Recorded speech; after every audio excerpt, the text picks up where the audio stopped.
जय गणेश जी महाराज की जय। वंदनम गजाननं भूतगणाधिसेवितं कपितजम्बूफलचारुभक्षणम् उमासुतं शोकविनाशकारकं नमामि विघ्नेश्वरपादपङ्कजं।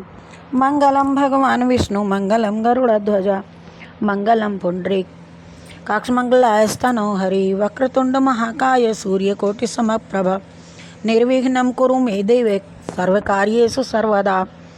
नमस्ते नमस्ते विभो विश्वमूर्ते नमस्ते नमस्ते चिदानंदमूर्ति नमस्ते नमस्ते तपोयोगगम्यं नमस्ते नमस्ते श्रुतिज्ञानगम्यं सच्चिदानंदरूपाय विश्वोत्पत्त्यादिहेतवे तापत्रयविनाशाय श्रीकृष्णाय वयं नमः।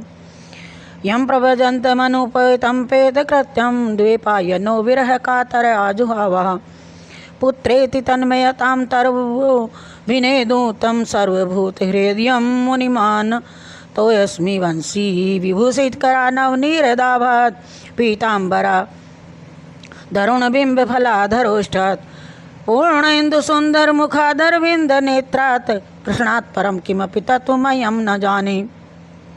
कस्तूरी तिलकं ललाटपटले वक्षस्थले कौस्तुभं नासाग्रेवर मौक्तिकं करतले वेणुकरे कङ्कणं सर्वांगे हरिचंदनं सुललितं कंठे च मुक्तावली गोपैस्त्रीपरिवेष्टितो विजयते गोपालचूड़ामणिं।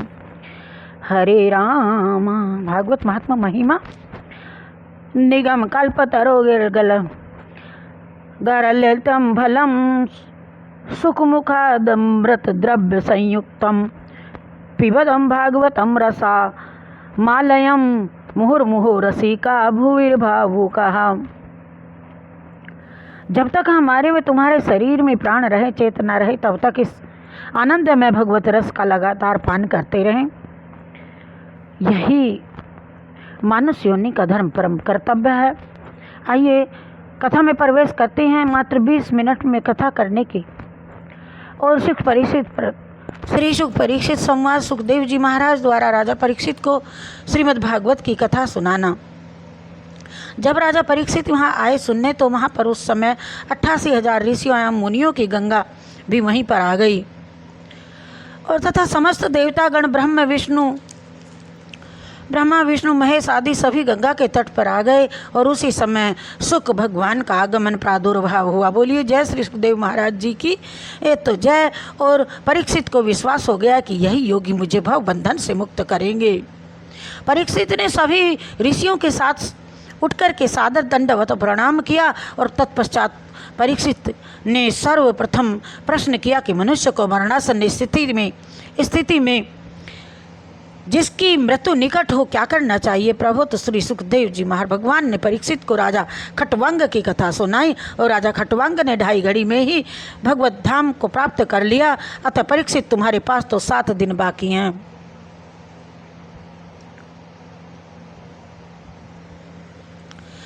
और आप क्या कुछ नहीं कर सकते। विशेष लीला है जो पुराणों में सर्वश्रेष्ठ है। मैं बताता हूँ, अधिक फलदायी है। और घबरा रहे हो, आओ बैठो मेरे पास और मैं तुझे अभी श्रीमद् भागवत महापुराण की कथा सुनाता हूँ जो मुक्ति का कारण है, जिसे सुनकर के भगवान के चरणों में स्वतः ही प्रेम व अनुराग हो जाता है। और इसमें बड़े बड़े भक्तों एवं महापुरुषों की कथाएं भी हैं जिसे श्रवण कर भक्तजन सहज ही में भव सागर से पार हो जाते हैं। इसमें 12 स्कंद हैं, 365 अध्याय एवं 18,000 श्लोक हैं। श्री सुखदेव भगवान परीक्षित को श्रीमद् भागवत की कथा का महात्म स्कंद पुराण के अंतर्गत जब सुनाने लगे तो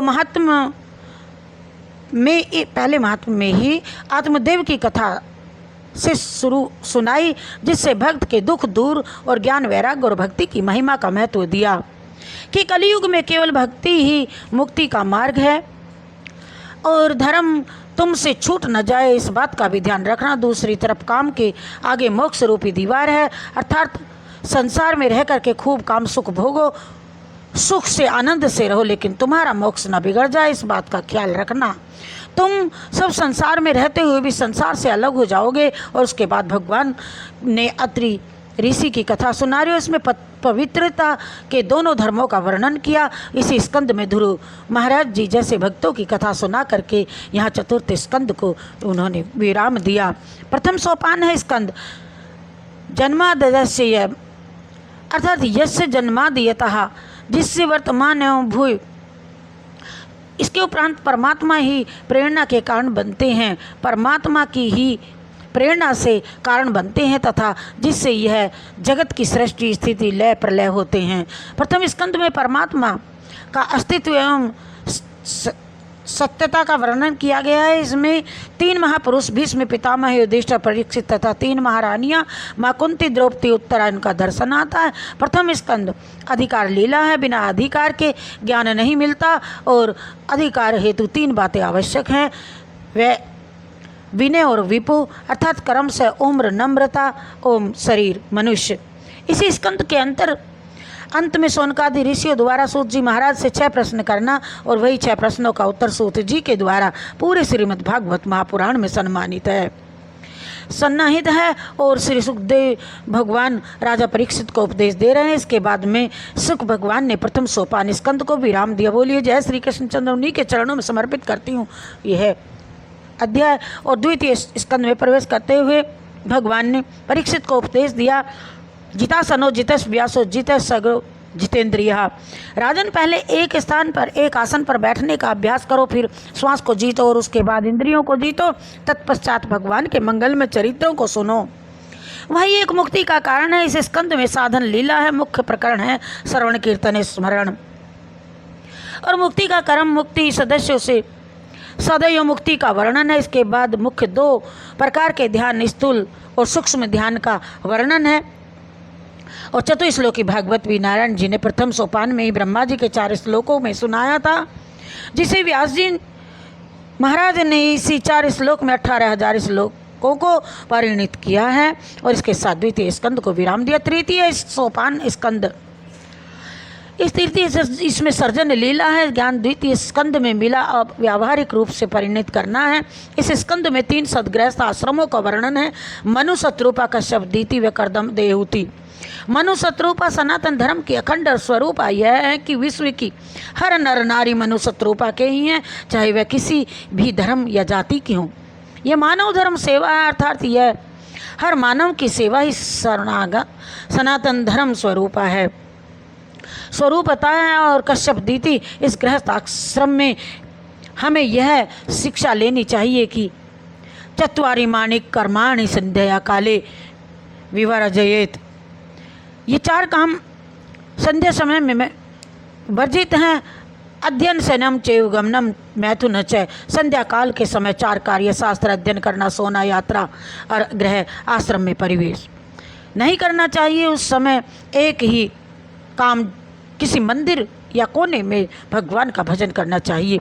कर्दम देहूति महासुख भगवान ने यह उपदेश दिया कि हर माता पिता को अपने बच्चे पुत्र कन्या को संस्कारी बनाना चाहिए, संस्कार देने चाहिए। इस आश्रम में 9 कन्याओं का प्रादुर्भाव हुआ और उनके बाद उन्हीं के आंगन में श्री हरि का अवतार हुआ। तात्पर्य यही है कि जीवन के 9 प्रकार की भक्ति आ गई तो उनके आंगन में हरि का अवतार होता ही है। और फिर इस सोपान को भी विराम दिया। बोलिए जय श्री कृष्ण चंद्र भगवान की। चतुर्थ सोपान की स्कंद में, चतुर्थ स्कंद में मनु महाराज की कन्याओं के वंश का वर्णन है। यह स्कंद विसर्ग लीला है। इसमें 4 पुरुषार्थ की कथा है, अर्थ धर्म अर्थ काम मोक्ष। इनमें मोक्ष ही प्रधान है। धर्मार्थ काम मोक्ष, मोक्षस्य प्राधान्यम। अर्थ और काम दोनों एक तरफ है और एक दीवार है, मर्यादा है, सीमा है। अर्थ के पीछे धर्म रूपी दीवार है, अर्थात खूब धन संपत्ति कमाओ लेकिन धर्म न छूट जाए, इस बात का ध्यान रखना। और दूसरी तरफ काम के आगे मोक्ष रूपी दीवार है, अर्थात संसार में रह करके खूब काम सुख भोगो, सुख से आनंद से रहो, लेकिन तुम्हारा मोक्ष न बिगड़ जाए, इस बात का ध्यान रखें। और संसार में रहते हुए संसार से अलग हो जाओगे कमल के पत्र की तरह। और उसके बाद भगवान ने अत्रि ऋषि की कथा सुनाई और पतिव्रता दोनों के धर्मों का वर्णन किया। इस स्कंद में ध्रुव महाराज जी जैसे भक्तों की कथा सुना करके चतुर्थ स्कंद को विराम दिया, पंचम सोपान में प्रवेश किया। इस स्कंद में मनु जी के पुत्रों का वर्णन आया है। भगवान के अवतार इस देव के 100 पुत्रों की गाथा है। इन्हीं के पुत्र भरत थे और जिनके नाम से ये भरत खंड नाम भारतवर्ष है। और भरत जी महाराज जैसे महापुरुषों का भी स्मरण बिगड़ गया तो साधारण जीवों की तो बात ही क्या है। इसके बाद राजा रहुगण जड़ भरत का संवाद है। इस संवाद में श्री शुक भगवान ने यह उपदेश दिया कि शरीर और आत्मा में अंतर है। शरीर का नाश होता है लेकिन आत्मा का नहीं। शरीर तो दुख है और लेकिन आत्मा को नहीं। आत्मा तो सदैव ही अजर अविनाशी है, न डर मरता है न इसे मारा जाता है। गीता के अनुसार नैनम छिंदन्ति शस्त्राणि नैनम दह की पावका न चैनम क्लेदियन तापो न सोष्यति मारुता। अब ये षष्ठम सोपान में प्रवेश करते हैं। नरकों का भी वर्णन सुनाया पंचम स्कंद में। षष्ठम स्कंद में आते हैं। इसके पोषण की लीला है और मुख्य प्रकरण है नाम ध्यान अर्चन है। भगवान की महिमा गाई गई है। भाव को भाव अलग आलसु मंगल नाम जपत दिशी दसु। यहाँ शुक भगवान ने अजामिलोपाख्यान का वर्णन किया। यहाँ एक उपदेश दिया कि चाहे किसी भाव से भगवान का नाम ले लो, उनसे प्रेम कर लो और प्रेम ही मंगलकारी होगा। इसके आगे इंद्र को गद्दी का अभिमान हुआ और उसने गुरु का अपमान किया। इंद्र ने मानव में तुलसीदास जी लिखते हैं कि गुरु बिनु भव न तरहि कोई। इस स्कंद में सदगुरु की महिमा गाई गई है कि सदगुरु के बिना जीव का उद्धार असंभव है। और इसके बाद षष्ठम स्कंद में विराम किया, सप्तम स्कंद में प्रवेश किया। बाद में भजन गाएंगे क्योंकि हमें ये 20 मिनट में संपूर्ण करनी है कथा। और इस स्कंद में परीक्षित ने प्रश्न किया हिरण्यकश्यप के महान पापी और अत्याचारी था, फिर भी उसके पुत्र प्रहलाद भगवान के भक्त बना, कैसे बना। श्री सुखदेव भगवान ने कहा कि हिरण्यकश्यप और उसकी धर्म पत्नी कयादु दोनों भगवान की मंगलमयी गाथाओं का वर्णन करते हुए गृहस्थ आश्रम में प्रवेश किए। और यही कारण था कि हिरण्यकश्यप महान अत्याचारी, फिर भी उनके पुत्र प्रहलाद जी ने जन्म विशिष्ट भक्त हुए और उनका सप्तम स्कंद विराम दिया। अष्टम स्कंद में प्रवेश करते हैं। इस स्कंद में परमात्मा के अवतारों की कथा है। 3 बातें अष्टम स्कंद में आई हैं, सुख दुख दुख सुख, अर्थात सुख में दुख और दुख में सुख, और मनुष्य को क्या करना चाहिए उसकी गाथा है। इसमें गजेंद्र मोक्ष भगवान के मोहिनी अवतार, मत्स्य अवतार आदि की कथा सुनकर के श्री शुक भगवान ने अष्टम स्कंद में विराम लिया। नवम स्कंद में प्रवेश करते हैं। चरितम रघुनाथ से शतकोटि परवेशतरम एक एक मक्षरम पूषाम महापातक नाशनम। इसमें सूर्य वंश और चंद्रवंश की कथा है और राजा अम्बरीश, हिरण्यकश्यप, राजा सागर, गंगा जी के अवतारों की कथा। इस संबंध में भगवान श्री राम संपूर्ण कथा संक्षिप्त रूप से सुनाई और साथ में शुक भगवान का नवम स्कंद में विराम किया। 10वां सोपान स्कंद किया है बिहारी लाल की जय बोलते हुए। और श्री शुक भगवान ने परीक्षित से कहा कि राजन भगवान का फल, और इसमें 10वें स्कंद में भागवत फल का फल है। इसी स्कंद में भगवान का श्री कृष्णावतार हुआ और अपनी सारी लीलाएं पूरी की। उन्होंने बड़े बड़े अत्याचारी राजाओं का उद्धार किया तथा अपने भक्तों को आश्रय जीवन प्रदान किया। इसी स्कंद में गोपी गीत, वेणु गीत, रास महाराज, इसी संबंध में राजा नरक की कथा, जो सागर और अनंत जल बूंदों के समान दान देने वाले राजा नरक का भी मरण बिगड़ गया था। नरक राजा जो गौ दान इतने दान करता था कि जन्म उसका भी बिगड़ गया और गिरगिट के शरीर की भांति हो गया। ऐसे ऐसे महापुरुषों की कथा माता पिता की प्रार्थना पर श्री कृष्ण ने अपने 6 भाइयों को ला करके पिता को सौंप करके इसी स्कंद में, इसके साथ ही श्री शुक भगवान ने 10वें स्कंद को विराम दिया। एकादश सोपान स्कंद में, इस स्कंद में यदुवंशियों द्वारा ऋषि का अपमान तथा ऋषि द्वारा दी गई श्राप की कथा है। राजा यदु और दत्तात्रेय जी का भी संवाद इसी स्कंद में है तथा भगवान श्री कृष्ण जी के स्वधाम गमन की कथा इसी स्कंद में है। और इसके बाद यहाँ एकादश स्कंद का विराम हुआ। 12वां सोपान स्कंद, इस स्कंद में श्री शुक भगवान जी ने कलयुग के राजवंशों के धर्मों आदि का वर्णन किया। कलयुग में एकमात्र हरि स्मरण ही मुक्ति का साधन है। इसका महत्व बता करके 12 स्कंद को श्रद्धा एवं प्रेम से विराम दिया। कायेन वाचा मनसेन्द्रिय सर्वा बुद्ध या मनः वानुसता स्वभावात् करोति यद सकलम परस्मै नारायणायेति समर्पयेत। मन वचन कर्म से श्रद्धा एवं प्रेम से भगवान के चरणों में 12 पुष्प समर्पित करते हैं।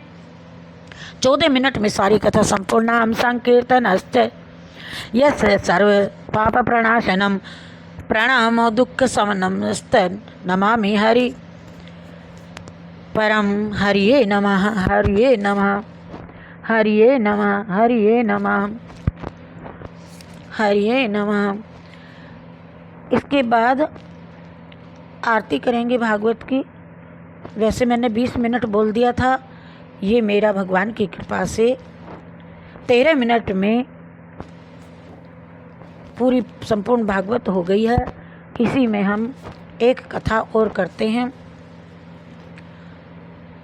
सुखदेव जी का संक्षिप्त चरित्र चित्रण बताते हैं। सुखदेव जी ने जो हमें कथा सुनाई है वह इसी में करते हैं। यम प्रजवन्तमनुपम्पेत कृत्यम द्वैपायनो विरह कातराजुआवा पुत्रेति तन्मेतां तरवोभिनेतु तम सर्वभूत हृदयम मुनिमानस्तो इसमें। श्री सुख भगवान का संक्षिप्त जीवन दर्शन। श्री नारायण के अवतार वेद व्यास जी महाराज को पुराणों की रचना करने के बाद मन में ये विचार आया कि पुत्र तो है ही नहीं, धर्म का प्रचार कौन करे। उन्होंने भगवान शिव की आराधना की। भगवान प्रसन्न हुए। उन्होंने वरदान मांगा कि आप अपनी तरह हमें कोई एक पुत्र दे दो। तो भगवान ने वचन दिया कि मेरी तरह संसार में दूसरा कोई और है ही नहीं, अतः मैं ही आपका पुत्र बन करके आऊँगा। और यह स्कंद पुराण सभी सुनाया उन्होंने। इसी निमित्त पुराणों में कथाएं आती हैं कि अमरनाथ में विशाल वट वृक्ष के नीचे भगवान शिव पार्वती जी को अमर कथा श्रीमद् भागवत महापुराण की कथा सुनाने का संकल्प लिया। अगर कोई अनाधिकारी ने भी कथा का पान किया तो अमर हो जाएगा और इन भक्तों ने देवताओं को बड़ा दुख देगा वह फिर इस कथा को पी करके रसपान करके कथा का पान। अतः हम दोनों के अलावा तीसरा और कोई न सुने। शिव ने पार्वती जी को कहा। इस भाव से शिव पार्वती ने अपनी निगाहों को चारों ओर घुमाया, कोई नहीं दिखाई पड़ा। लेकिन भगवान शिव अपना दूसरा स्वरूप बना करके वृक्ष के खोखले में तोते के अंडे के रूप में बैठ गए। क्योंकि उधर भगवान ने व्यास जी महाराज को वचन दिया है कि मैं ही तुम्हारा पुत्र बन करके आऊँगा। कथा शुरू हुई और कथा 10वें स्कंद में पहुँच गई। भगवान शिव जी पार्वती को भगवान कृष्ण की मंगलमयी मधुर लीला का श्रवण करा रहे थे। जब तक कथा हुई, कथा के प्रभाव से उधर जीव भी अंडों से बाहर आकर तोते का रूप धारण कर लिया हो और इधर पार्वती जी भगवान कृष्ण की मधुर लीला के श्रवण में नींद आ गई पार्वती जी को। और पार्वती जी की जगह तोते ने हुंकारा देना शुरू कर दिया। काफ़ी समय के बाद पार्वती जी की नींद खुली तो पार्वती जी ने कहा कि प्रभु, कथा को काफ़ी आगे निकल चुकी है और हमने कथा सुनी नहीं। हुंकारा किसने भरा? शिव ने कहा, देवी तुम सो गई थी तो फिर बीच में हुंकारी किसने दी? भगवान शिव चाहते थे कि यह रहस्य पार्वती जी समझ न पाए। और उसी समय भगवान शिव ने अपना त्रिशूल तोते को मारने के लिए हेतु उठाया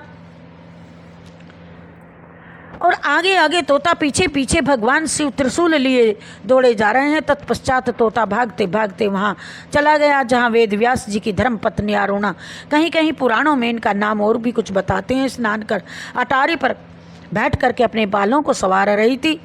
उसी समय तोता चूंकि कथा पान करके अमर हो गया, छोटा रूप धारण कर अरुणा के नासिका के द्वारा अंदर गर्भ में प्रविष्ट हो गया। और वही तोता श्री भी सुखदेव जी के नाम से प्रसिद्ध हुआ। श्री सुखदेव भगवान 12 वर्ष तक अपनी माँ अरुणा के गर्भ में रहे। शंकर जी उनके द्वार पर ही खड़े रहे। कब बाहर निकले? तात्पर्य यह है कि भगवान शिव ने ही सुखदेव जी का स्वरूप बना करके अवतार लिया। श्री सुखदेव जी का जीवन दर्शन अन्य पुराणों में और भी कहीं किसी तरह से कई कई प्रकार से वर्णित है। यहाँ कोई आश्चर्य की बड़ी बात नहीं है। वास्तव में उनके जन्म कर्म की कथा का कौन वर्णन कर सकता है। जय राधा रमण गिरधारी, गिरधारी श्याम बनवारी। जय जय राधा रमण गिरधारी, गिरधारी श्याम बनवारी। जय जय राधा रमण गिरधारी, गिरधारी श्याम बनवारी। 1 मिनट शेष रह गया। भागवत भगवान की आरती करते हैं। भागवत भगवान ने की है आरती, पापियों को पाप से है तारती। ये शांति गीत पावन पुनीत, पापों को मिटाने वाला, हरि दर्श कराने वाला, यीशु भगवान की आरती, पापियों को पाप से है तारती। श्री भागवत भगवान की है आरती, पापियों को पाप से है। कृष्णार्पण मस्तु, शिवार्पण मस्तु।